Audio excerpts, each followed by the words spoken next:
ये USB keyboard है। ये आपके एंड्रॉयड टीवीज़ पे कनेक्ट हो जाते हैं थ्रू USB।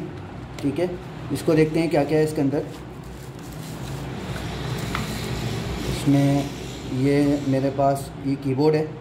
ठीक है, इसमें ये मोबाइल बैटरी लगती है, ये USB डोंगल इसके साथ पीछे लगी हुई होती है, जो कि हमें टीवी या टीवी बॉक्स में हमें लगानी पड़ती है USB पोर्ट में, तो ये ऑटोमेटिकली कनेक्ट हो जाती है। और यहाँ पे ये इसका ऑन ऑफ बटन है और ये चार्जिंग पोर्ट है।